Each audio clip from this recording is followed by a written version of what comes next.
Now, to quickly summarize my experience, I need to tell you, I suck, like at most things.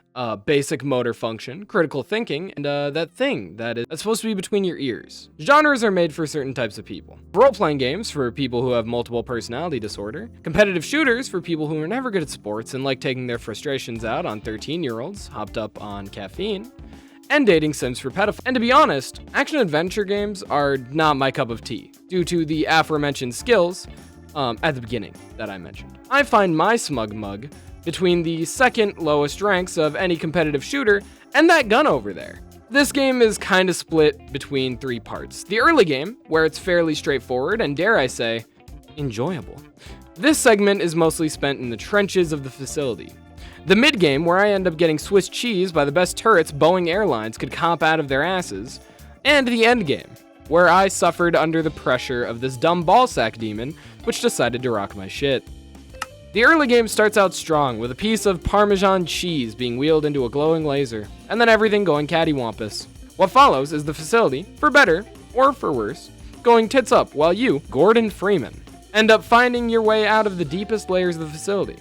I actually really enjoyed these early levels as it's all new concepts, at least for me, since I decided to play these in order and couldn't be asked to go into a time machine to the 90s. Especially since I tried that for Fallout 1 and wanted to blow my shit off. These segments have you doing puzzles, learning more about what has happened in the facility ever since the cheese incident, and, well, fighting enemies, which are kinda cool in most aspects. Far be it from me to tell you what I find scary, but damn, seeing a head crab for the first time outside of Gmod 6 years ago was crazy to my dysfunctional brain. Now, as the levels progressed, I slowly learned of the growing military presence, and like many before me, had made the mistake that everyone makes in times of crisis, assuming the government would help me. Turns out, they start gunning down scientists, with the goal seemingly being to fuck up anything and everything that was in contact with this colossal level shitshow. I, being the absolute god I am, end up shredding them, but I'm not gonna act like the military weren't the massive splinter in my left ass cheek that they ended up being. A sizable threat that only worsens. Like that one pimple on your shoulder that just won't go away. By chapter 6, the game had just decided to start bullying me, since most of my time was spent dealing with what I could only imagine to be a weeb's wet dream, a tentacle monster, who is dead set to fuck me up. Chapter 7, however, is where I started facing issues, due to the sheer amount of military presence in the area, and the unholy alliance between them and traps, which had made my life a living hell. Chapter 9 throws a curveball at me, in the form of beating my ass and leaving me for dead.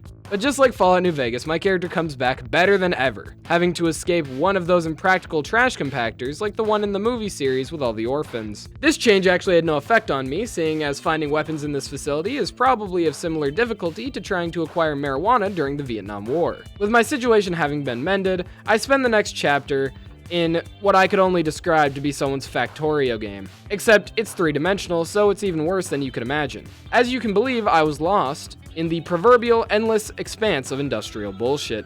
It feels like walking around anywhere in downtown Detroit. The next two chapters genuinely had me enjoying my time. The puzzles and questionable ethics are fun, and the enemies are solidly challenging. Whereas, in contrast, surface tension feels like if Rambo was hooked on 6 honey packets while fighting SEAL Team 6. Forget about Freeman had me worried. Losing the military had me worried in general, because those guys were consistently rocking my shit. So if they are losing, I may be cooked, especially considering the only times I was seeing them, they were being accompanied by aliens just straight up glassing them. This chapter itself sees the player making its way toward Lambda.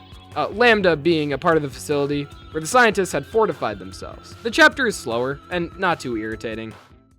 Lambda Core makes me consistently want to blow my shit off smooth. It's at best boring and at worst irritating, but not in a cute, abusive woman way, but more the coworker who steals your food from the fridge then denies it. Notably, the puzzles in this section weren't bad, but annoying. The elevator puzzle personally made me hate glowing orbs, a trend which would only be enforced by later levels once the devs had forgotten they exist. Once you make it to Lambda, they say some sciencey bullshit that boils down to guys transmitting signal, cause portal to open, stop guy, stop portal. As far as I was concerned, this was a suicide mission to save humanity. So for me, it was no dice until they gave me a jetpack, and then I suddenly became very amicable to basically dying on the other end of the universe. Now the next area, suicide jokes aside, had me infuriated. I like parts of Zen, like a lot of the puzzles, but it overstays its welcome and felt like the level was rage baiting me. especially in the water sections. Just generally, it's not a fun concept to add annoying ass enemies, and water just doesn't work out. Gonarch's lair lands like a wet fart in the middle of band rehearsal. A miserable experience, pockmarked with annoying puzzles and a boss fight that feels like scraping your toes on concrete, but in rapid succession with sanding down your own nose. However, if you thought a terrible boss fight was bad, how about if we added 2 hours of bullshit puzzles to the next area, with a bonus of 55,000 floater enemies from hit game Fallout 76. This area makes Jesus' time on the cross look like stubbing your toe. The area itself has dumb mechanics like shoot thing, or following random moving part, or shoot white sack with green goo inside.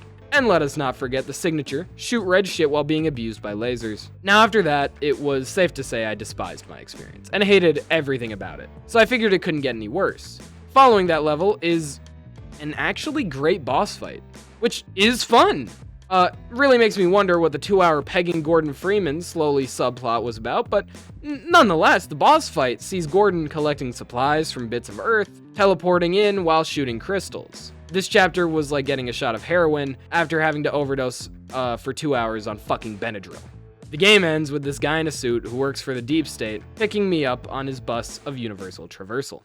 No goddamn idea how, but I guess Alex Jones was somehow right. A sentence I'm not very thrilled to have said. So in summary, what I thought of the game. Chapters 1 through 5 are S tier. From 5 to Lambda Core are a mixed bag. Zen is at best C tier, Gonarch's Lair is F tier, and I will not be elaborating. Interloper is F tier as well, and makes me question the right to vote for Italians. And Nihilanth is A tier. I don't understand the last chapter, but I'm going to chalk it up to not paying enough attention or not having played the second game.